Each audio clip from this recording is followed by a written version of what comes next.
What is up, everybody? Welcome back to another episode of the show. It is the night before Thanksgiving, and I hope everybody's doing great. I don't know, does tonight have an official title? I don't think the Wednesday night before Thanksgiving has an official title. But anyway, nonetheless, I wanted to talk specifically tonight because it is the night before Thanksgiving, and honestly, if you don't celebrate this holiday, then I don't know what to tell you. Maybe this isn't the show for you. I don't know. I've been told several times in the last couple days that I'm a terrible person because I celebrate Thanksgiving, but let's just go ahead and assume that you do. I wanted to make this episode about the things that I'm thankful for and to talk in general about being grateful. Because I think that today our society is truly pervaded by this general sentiment of just not being grateful. I think that a lot of people, what's the best way to put this, feel entitled, honestly. And I posted something about this on my social media earlier today, but I had seen an article, I think it was posted by Goalcast, maybe on Facebook, and they were talking about The Rock, and he had bought this man a truck worth $30,000. And it was because this man had brought him in when The Rock was homeless and needed somewhere to stay. And he bought him a truck worth 30 grand. Amazing gesture of kindness. I mean, the man bought him a vehicle. Pretty awesome. But nonetheless, in the comments, what did you see? You guys can probably guess what you saw.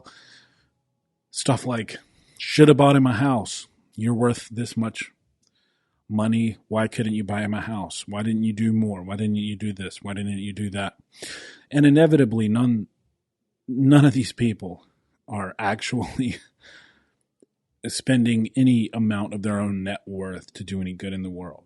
But of course, they're going to cast aspersions at people like The Rock, who actually is doing amazing things, and who knows what he doesn't actually put out there that he does charitably. But it just showed me, in general, the level of entitlement and just disgusting kind of victim mentality that our society has these days. It's pretty gross, man. I mean, he did an amazing thing for this person and was still met with condemnation from people saying he should have done more.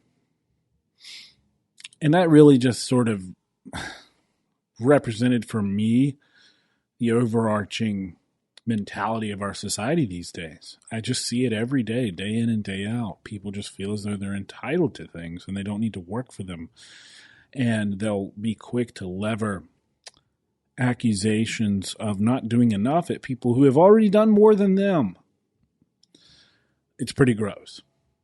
So that's just a general observation, and I wanted to put it in the context of having gratitude in general tonight. Leading into Thanksgiving, it is the night before Thanksgiving. So for me personally, I have much to be grateful for. And I'm going to go into that because I want to share a little bit of my story in hopes that it might, I don't know, inspire something in one of you. If it inspires one person out there, it was absolutely worth it. And I've posted recently on my social media that I am trying to be better about being a little more open about my own background and my own story. Before I jump into that, though, just really quick, I wanted to kind of update everybody. I'm sure you've all heard this by now, but we did get a verdict in the Ahmaud Arbery trial. All three men were found guilty of murder in the killing of Ahmaud Arbery. And this, to me, is a victory because we have applied the same standards of self-defense as we did to Kyle Rittenhouse, to Ahmaud Arbery.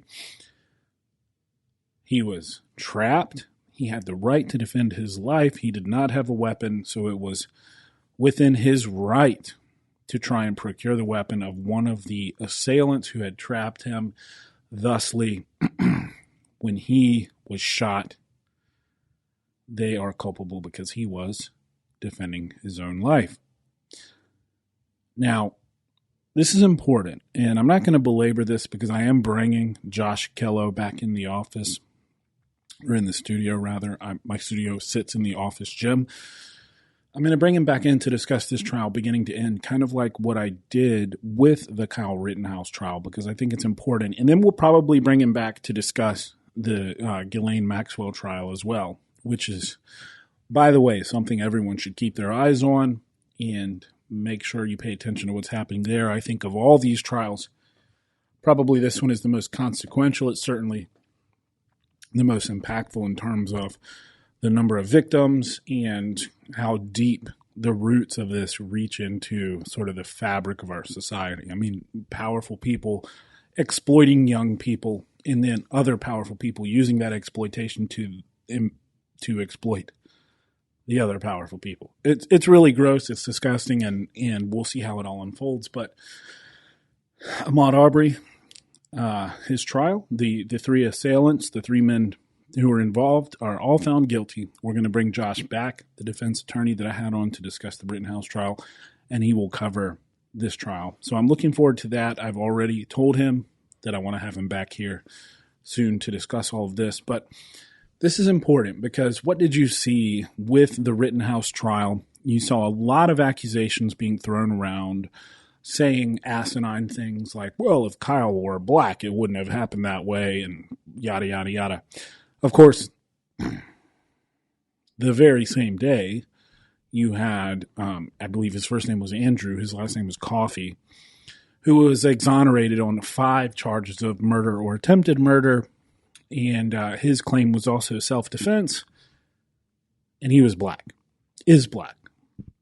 But, of course, that doesn't matter to the folks who want to create divisiveness in our society and hurl accusations of systemic racism. So they're, of course, going to ignore cases like that. In this case with Ahmaud Arbery, the 3 assailants were white. He was black, and justice was also served. So I only mention that because it's important to call out when the system does behave as it should. Because all too often there are these accusations of this white supremacist, sort of, suppressive, oppressive, patriarchal society.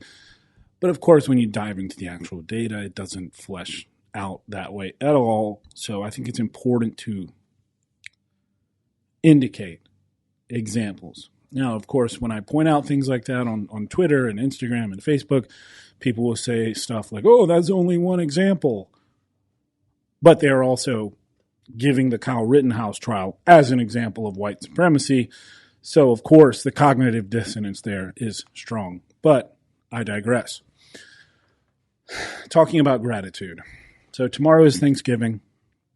I want to talk about gratitude because I think that it's very important. It's something that is missing often in our daily lives. We take for granted a lot of things we should have gratitude for.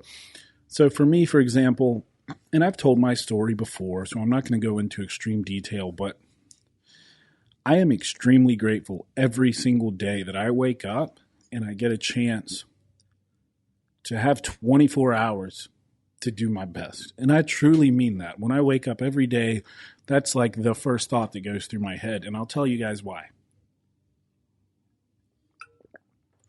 Quick sip of water there. And of course it splashed on my face because I am the definition of grace. So I grew up in a really, really crappy situation. My youth was split between living in a trailer park and being homeless. My parents were both 16 years old. They were both drug addicts. They were both criminals in and out of federal prison, and jail, and all that stuff. I was around drugs and violence growing up. And I was also the only white kid. When I did live in a neighborhood, the trailer park, I was the only white kid in my neighborhood. All my friends from growing up are black. And I have a very kind of unique perspective on a lot of things, I think, because of my upbringing. For example, a lot of the guys I grew up with that I still keep in touch with, they think that a lot of things espoused by the left are ludicrous, like voter ID laws being racist. My friends that I grew up with, who are all black, think that that's preposterous because they all have IDs. And they really think it's an insult to their intelligence to assume otherwise. So things like that. So I have, and it's certainly sculpted who I am politically growing up that way. But anyway, I grew up essentially thinking that I was, for lack of a better words, doomed to live a subpar life. I was white trash. Had ratty clothes. We were poor. We were homeless often. We lived in a trailer park when we weren't. I saw my parents do drugs. My parents beat me and abused me. I was around unsavory people for most of my youth. But growing up in a country like America, I was able to transcend that. And it truly came down to really all I had to do was study hard, put my head down, do well in school, and then apply to college, go to college, keep working hard, do well in college, etc. There is a very dependable path laid out that you can follow in this country. And there's more class mobility in this country than anywhere else. And there's more cultural diversity, etc., etc. The list goes on. So for all of that, I'm incredibly grateful. I could not, if I had been born into a level of poverty and crime and whatever else you want to name in any other country that I'd been born into here in America, it's very, very unlikely that I would have been able to be as successful as I've been. And I think that that's a large, in large part attributable to the fact that I grew up in this country where we have things like freedom of speech. And it's a capitalist nation where entrepreneurialism is encouraged, and there's a large importance placed on education, and it's a meritocracy to an extent, and I can go into how it's not as well. But all of these things meant that a poor kid who grew up in a trailer park and was abused by drug-addicted parents could actually have a shot at this world. And when I tell you guys that I am grateful every single day that I wake up, I am grateful every single day that I wake up. I remember the first, quote, real job that I ever got because I had worked tons of other jobs, working in coffee shops, cafes, construction. I worked as a research assistant in a lab. I worked in a hair salon, sweeping hair. I mean, I've worked every freaking odd job you could think of while I was in school and in the summers and while I was in high school, all that stuff. The first real job that I had, I'll never forget. My salary starting out was $40,000, and it blew my mind. I was so grateful, so thankful. I could not believe that I had to go to work every day and just do my job. And at the end of every week, I had a paycheck that amounted to, what added up over 12 months or 52 weeks to be $40,000. I was so grateful for that. And I just remember thinking, wow, I can't believe that I grew up the way I did. And here I am with a comfortable job making $40,000. I mean, it just blew my mind. So for that, I'm grateful. I truly am. And then I was able to bust my butt and climb the ladder there and work my what off, and my salary grew, my bonuses and commission and all that stuff grew. I ended up making six figures, and I remember when that occurred, it was just like, holy crap. I'm making six figures a year. I started off just hoping I would survive, right? Growing up the way I did. But here I am now making six figures. And I remember reflecting back on it being like, what did I do that was special? And the answer is nothing. It's really nothing. I just kept my head down, kept working hard, kept doing my best every single day. Had a stable girlfriend who then became my fiance and then became my wife. Just the very simple things that are just part of a normal life and working hard, That's what I did. I didn't go out and party all the time. It was just, me and Krista hanging out at home, and went to work, made my money, saved my money, invested in eventually our first home, and then other real estate and starting another business and things like that. And it was never that I was special at all, at any point. I'm not special in any way. All I am is someone who just puts my head down and works hard. And that's truly all it takes in this country. There were definitely some obstacles. I'm not going to lie about that. I mean, obviously, aside from having parents that beat the crap out of me and growing up around drugs and in poverty for most of my childhood, I did encounter some things. Like when it was time to apply for college, I was told that I had to have higher grades because of my skin color, which was kind of odd to me, right? But, that's fine. Just made me work harder. I never shy away from a challenge. When I was applying for scholarships, there were certain scholarships I didn't qualify for because of the color of my skin, because I'm a white guy in America. But that's fine. Just, again, made me work harder.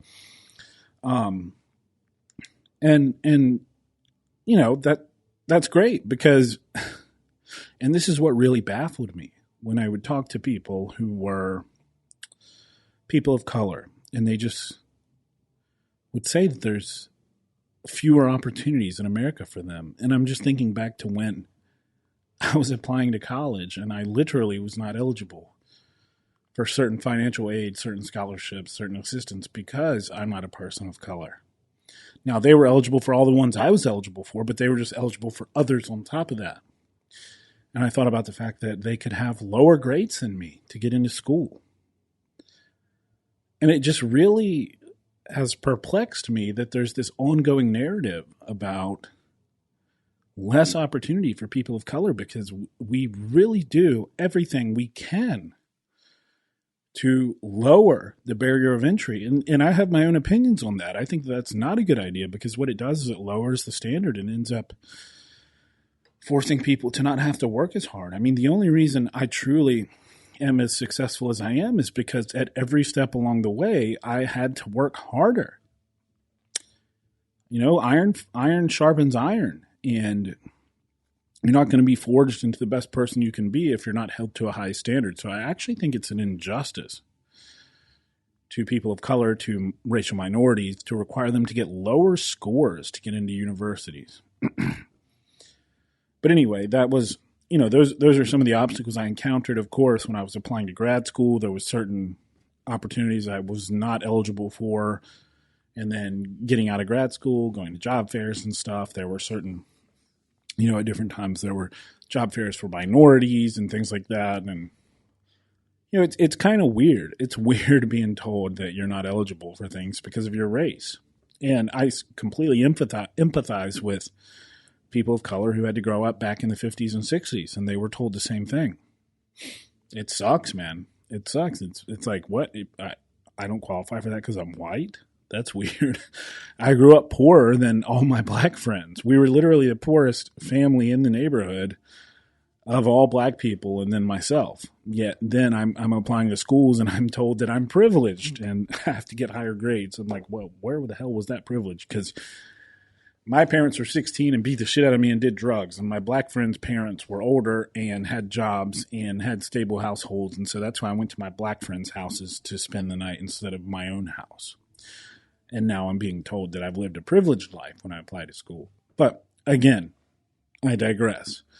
None of that, rather, withstanding, I'm still incredibly grateful for all the opportunity I've had here.